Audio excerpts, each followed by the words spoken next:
Suivre Jésus aujourd'hui commence par reconnaître qu'il ne change pas. Dans un monde en mutation constante, Jésus demeure le même. Hébreux chapitre 13, verset 8 déclare « Jésus-Christ est le même hier, aujourd'hui et éternellement ». Ce fondement assure que son amour, sa vérité et sa grâce ne sont jamais altérés.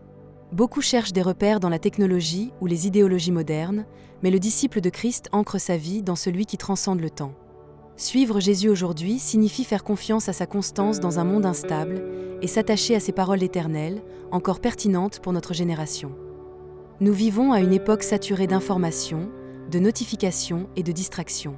Pourtant, suivre Christ exige d'entendre sa voix au milieu du tumulte. Jean chapitre 10, verset 27 nous dit « Mes brebis entendent ma voix, je les connais et elles me suivent ». Dans notre époque, discerner cette voix nécessite du silence, de la prière et de la méditation sur la parole. Le disciple d'aujourd'hui doit apprendre à éteindre le monde pour écouter le Maître. Car ce n'est qu'en entendant sa voix que l'on peut véritablement marcher dans sa volonté, loin des illusions et des séductions modernes. Suivre Jésus implique encore aujourd'hui de porter sa croix. Luc chapitre 9, verset 23 dit « Si quelqu'un veut venir après moi, qu'il renonce à lui-même, qu'il se charge chaque jour de sa croix et qu'il me suive. » Aujourd'hui, cette croix n'est pas faite de bois, mais de renoncement quotidien, à l'égoïsme, à la vengeance, à l'orgueil. C'est vivre pour Dieu et non pour soi. Le disciple de Christ choisit l'amour plutôt que la haine, la vérité plutôt que la popularité, le pardon plutôt que le ressentiment. Porter sa croix, c'est aussi accepter les conséquences d'une foi vivante dans une société souvent hostile à Dieu. Dans un monde où l'identité est constamment redéfinie, suivre Jésus signifie trouver sa véritable identité en lui. 2 Corinthiens chapitre 5, verset 17 déclare « Si quelqu'un est en Christ, il est une nouvelle créature. Les choses anciennes sont passées, voici, toutes choses sont devenues nouvelles. » 2 Corinthiens chapitre 5, verset 17 déclare « Si quelqu'un est en Christ, il est une nouvelle créature. Les choses anciennes sont passées, voici, toutes choses sont devenues nouvelles. » Aujourd'hui, être chrétien ne signifie pas simplement appartenir à une religion, mais vivre une transformation intérieure. Le disciple de Jésus sait qu'il est un enfant de Dieu, aimé, racheté, appelé.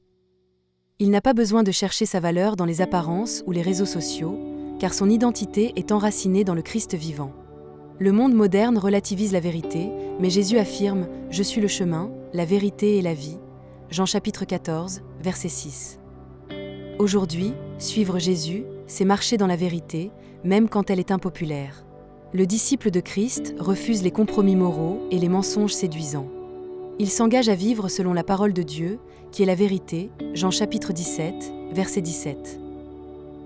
Cela peut coûter des relations, du confort ou des opportunités, mais la vérité libère, Jean chapitre 8, verset 32.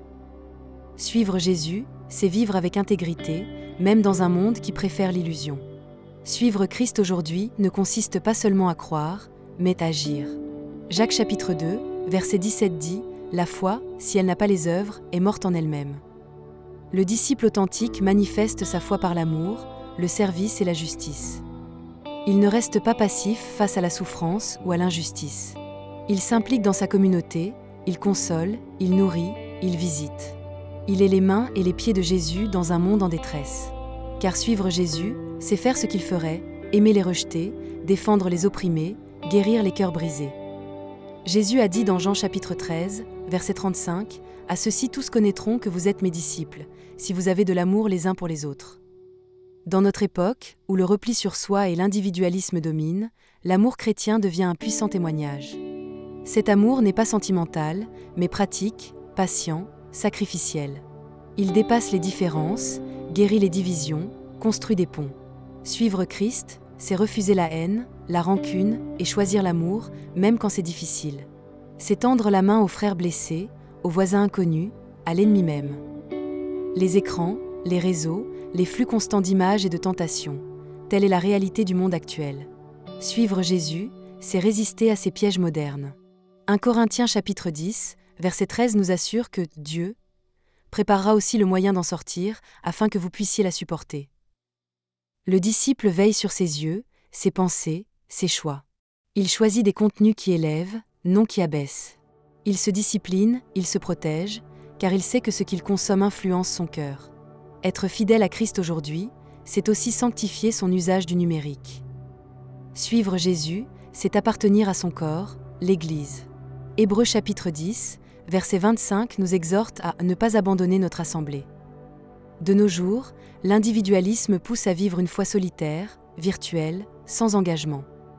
Mais le disciple de Christ sait qu'il a besoin des autres pour grandir, servir, aimer. L'Église est imparfaite, certes, mais elle est aussi le lieu où Dieu agit, forme et envoie. Suivre Jésus, c'est aimer son Église, s'y impliquer, y exercer ses dons. Ensemble, nous portons la lumière. Jésus ne nous a pas laissés seuls. Il a envoyé le Saint-Esprit, notre consolateur et guide. Actes chapitre 1, verset 8 déclare « Vous recevrez une puissance, le Saint-Esprit survenant sur vous, et vous serez mes témoins. » Aujourd'hui, le disciple n'avance pas par ses propres forces, mais par la puissance divine. Il prie pour être rempli de l'Esprit, il écoute ses directives, il manifeste ses fruits.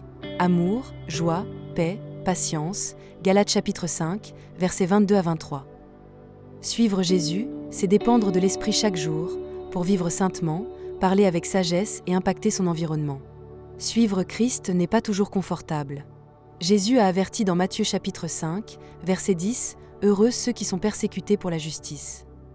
Aujourd'hui, la persécution peut être subtile, moquerie, rejet, perte d'opportunité. Parfois, elle est plus directe. Mais le disciple ne renie pas sa foi pour plaire ou éviter les conflits. Il tient ferme, dans l'amour, sans compromis. Il sait que souffrir pour Christ est un honneur. Il prie pour ses ennemis, il persévère dans la vérité, il se réjouit même dans l'épreuve. De nos jours, les crises sont nombreuses, guerre, famine, incertitude. Mais le disciple vit avec une espérance. 1 Pierre chapitre 1, verset 3 parle d'une espérance vivante, par la résurrection de Jésus-Christ.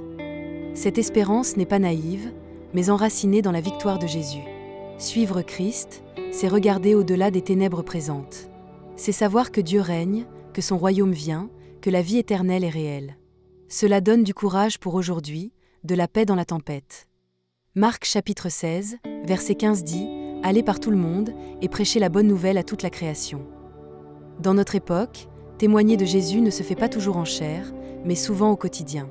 Par une parole, un geste, une attitude. Le disciple parle de sa foi avec amour, clarté et respect. Il ne force pas, mais il ne se cache pas non plus. Il utilise les outils modernes, réseaux, podcasts, vidéos, pour annoncer Christ. Il prie pour ses collègues, sa famille, ses voisins. Chaque jour est une opportunité divine. Le pardon est au cœur de l'Évangile. Éphésiens chapitre 4, verset 32 exhorte « Pardonnez-vous réciproquement, comme Dieu vous a pardonné en Christ ». Aujourd'hui, où la rancune est valorisée comme une force, le pardon devient un acte révolutionnaire. Le disciple choisit de pardonner, non parce que l'autre le mérite, mais parce que lui-même a été pardonné. Ce pardon libère, restaure, guérit. Il brise les chaînes de la haine et ouvre la porte à la réconciliation. Suivre Jésus, c'est vivre une grâce active qui reflète le cœur du Père. 1 Thessaloniciens chapitre 5, verset 17 dit « Priez sans cesse ». De nos jours, dans un monde frénétique, la prière demeure le souffle du disciple. Ce n'est pas seulement un rituel, mais une relation vivante. Le chrétien prie le matin, en chemin, dans le stress, dans la joie. Il se confie, il écoute, il adore. La prière aligne le cœur du croyant avec celui de Dieu. Elle donne la force, éclaire les décisions, renouvelle l'espérance.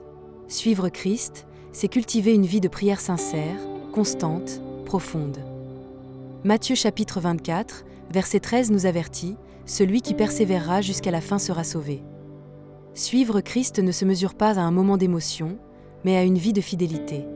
Dans le monde actuel, avec toutes les distractions, pressions et séductions, la persévérance devient essentielle. Le disciple ne se lasse pas. Il garde les yeux fixés sur Jésus, auteur et consommateur de la foi, Hébreux chapitre 12, verset 2. Il avance, parfois lentement, mais toujours avec confiance. Suivre Jésus, c'est courir la course, résister à l'abandon, tenir ferme jusqu'au bout.